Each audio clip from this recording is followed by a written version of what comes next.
2014 और 2019 में leader of opposition का ओहदा न मिलने के बाद 2024 में कांग्रेस ने बदले हालात। आखिर कौन संभालेगा इस बार आईवान में कैद हस्बे इख्तिलाफ का ओहदा?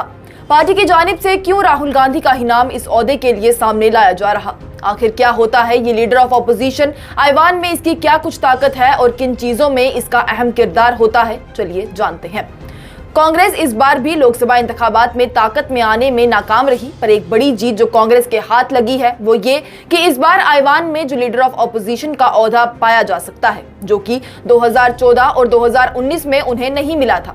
आपको बताएं तो जब से मुल्क में मोदी हुकूमत कायम हुई है तब से ही कांग्रेस आईवान में कैद हस्बे इख्तिलाफ का ओहदा नहीं ले पाई। 2014 में जब कांग्रेस हारी थी तब उसने सिर्फ मरकज से ताकत ही नहीं खोई थी बल्कि कैद हस्बे इख्तिलाफ यानी लीडर ऑफ ऑपोजिशन का ओहदा भी खो दिया था।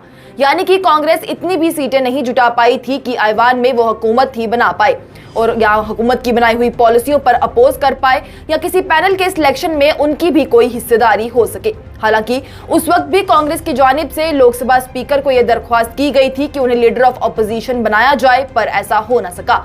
उस वक्त की कांग्रेस की सदर सोनिया गांधी ने उस वक्त की लोकसभा स्पीकर सुमित्रा महाजन को खत लिखकर दरख्वास्त की थी कि उनकी पार्टी के लीडर मल्लिकार्जुन खड़गे को आईवान में लीडर ऑफ ऑपोजिशन का दर्जा दे दिया जाए। और इस दरख्वास्त के जवाब में स्पीकर सुमित्रा महाजन ने कहा था, मैंने अपना फैसला तमाम रूल्स और रिवायतों को पढ़कर और एक्सपर्ट से बात करके लिया है और कोई भी ऐसी ऑपोजिशन पार्टी जिसकी 55 से ज्यादा सीटें आती हैं उन्हें ही लीडर ऑफ ऑपोजिशन मिलता है, जबकि कांग्रेस को सिर्फ 44 सीटें ही हासिल हुई हैं। स्पीकर ने यह भी कहा कि 1980 से 1984 के बीच में भी आईवान में कोई लीडर ऑफ ऑपोजिशन मौजूद नहीं था क्योंकि किसी पार्टी की उतनी तादाद बनी ही नहीं। यहाँ लोकसभा सेक्रेटेरिएट ने भी ये इतला दी कि लीडर ऑफ ऑपोजिशन की पोस्ट 1, 2, 3, 5वीं, 6ठी, 7वीं और 8वीं लोकसभा में भी खाली ही रही थी। वहीं 2014 के बाद 2019 में भी कांग्रेस लीडर ऑफ ऑपोजिशन बनने से चूक गई, क्यों ना कि उनकी सीटें 2019 में भी कम ही पड़ गई थी। लेकिन इस बार कांग्रेस ने बाजी पलटी और 99 सीटें हासिल की, जिससे कि इस बार उन्हें लीडर ऑफ ऑपोजिशन भी हासिल होगा। बड़ा सवाल यह है कि आखिर इस बार लीडर ऑफ ऑपोजिशन कौन होगा? कांग्रेस वर्किंग कमेटी यानी CWC की मीटिंग में एक तजवीज पास करके कांग्रेस लीडर राहुल गांधी से गुजारिश की गई कि वो लोकसभा में लीडर ऑफ ऑपोजिशन का ओहदा संभाले। हालांकि इस बारे में बात करते हुए पार्टी के जनरल सेक्रेटरी KC वेणुगोपाल ने कहा कि राहुल गांधी ने CWC के जज्बातों को सुना और समझा है और उनकी जानिब से ये कहा गया है कि वो जल्द ही फैसला लेंगे। अब आते हैं कि आखिर पार्टी राहुल गांधी को ही लीडर ऑफ ऑपोजिशन बनाना क्यों चाहती है। 2024 के लोकसभा इंतखाबात के नताइज ने राहुल गांधी को पूरी तरह से वजीर आजम नरेंद्र मोदी के सामने लाकर खड़ा कर दिया।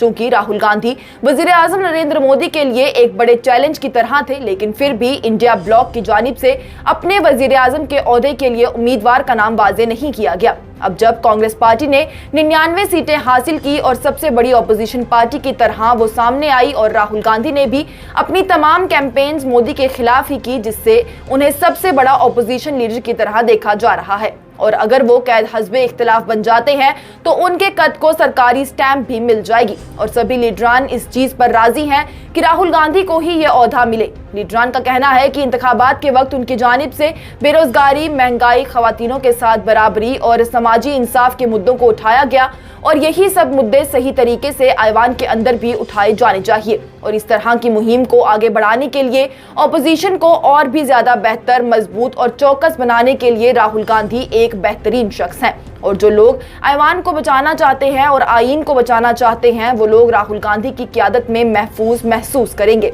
आगे बढ़ते हैं इस चीज पर कि आखिर क्या है लीडर ऑफ ऑपोजिशन जो इतनी अहमियत रखता है।